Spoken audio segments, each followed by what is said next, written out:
Hello, my name is Danielle Caners, and today we're going to talk about a new project. I'm a visual artist. I typically paint and draw, and now I'm doing something a little different. So I figured out that I can sculpt, particularly in miniature, and that has led to the Ouroboros Dragon jewelry piece. So this is a sterling silver dragon biting its tail, and this symbol has deep roots in different traditions. So today we're going to talk about the symbolism as well as the making of the piece. The origin story of this piece: I was in a Vipassana meditation retreat. That is 10 days of silence a day, and it is a silent meditation. We have a buddy here, just so you're aware. And very disciplined meditation practice. And in that time, this piece just came through, and creativity has its way. I did not know it was possible to do this, and yet here we are. So the dragon, why the dragon?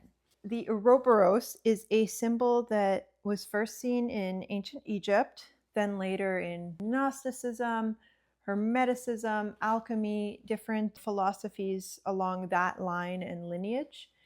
The dragon biting its tail. It's, of course, this symbol of renewal. It's the snake both eating and sustaining itself.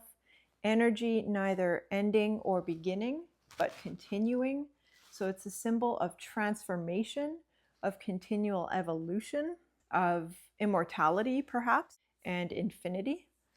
And there's a saying, Ento Pan, which means the all is the one. Now, why the dragon? Typically, the Ouroboros would be a snake, but the Eastern dragon is a lot more snake-inspired. It has whiskers. We're going to see that up close. The Oriental dragon is more tied with positive symbolism. So it's tied with wisdom, protection, luck, and power. And so I see this as a whole being a symbolism of personal renewal, transformation, and protection. These are the main symbols I wish to imbue in this jewelry piece. I'm lucky enough to have a longtime friend who is a veteran silversmith. She has been making silver pieces for 40 years.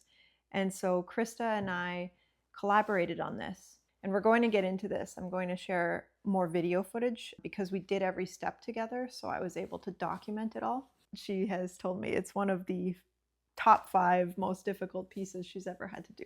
A lot of jewelry making gets outsourced and, mass manufacturing. It's not an art form that a lot of people have maintained, and especially not on a small scale. It's just an incredible art form.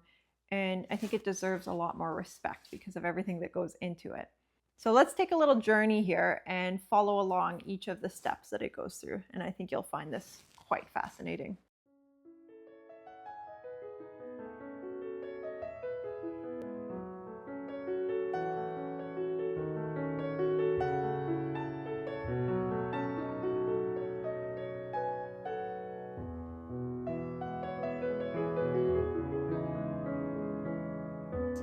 How satisfying.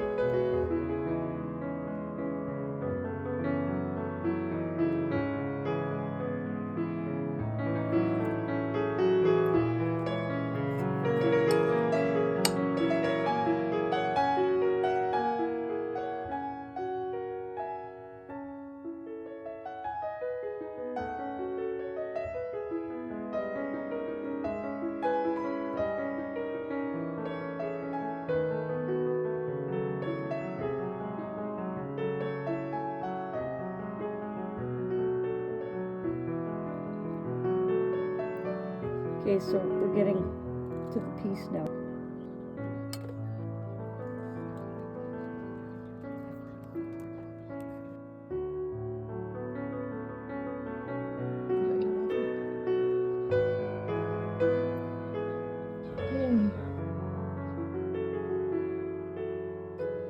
It's not tremendously exciting. I'm watching this part.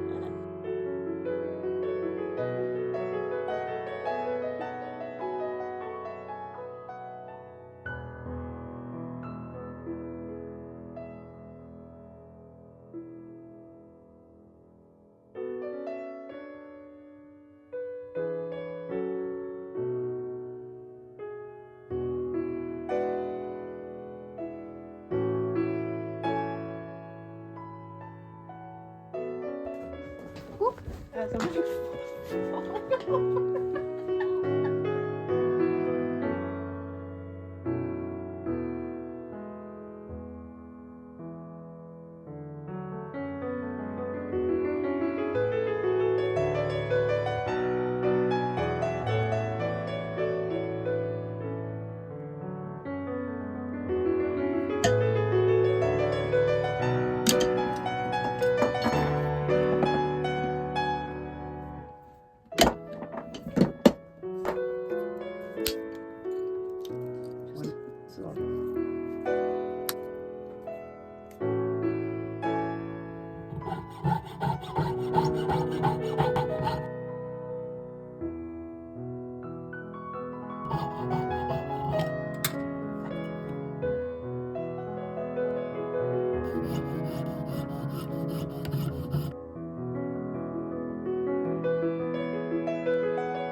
Just wow. I hope you had as much fun learning about that as I did. This age-old craft, this art form. So much goes into it, and I think it's really valuable that we understand more what goes on behind our jewelry, behind the adornments that we choose. And so dragons will be available. We're starting out, we're going to have a couple that are ready to order. And beyond that, we'll do a few pre-orders. As you can see, there's a lot that goes into it. And they will be available in sterling silver, though we're looking into a couple other metal options. And each one will come with a certificate of authenticity. So a little birth certificate for your dragon. And it'll be signed. And it'll come with a little bit of the lore as well as the behind the scenes sketches. So you'll get to understand a little bit more of my design process. There'll be a lot more details on the links, so you can follow that if you'd like to adopt a dragon. Thanks so much for being here. It's been a joy. This has no sound, right? No, I'm not going to be. Yeah. I'll put like... We're making a panini. I'm putting that in the video. Gonna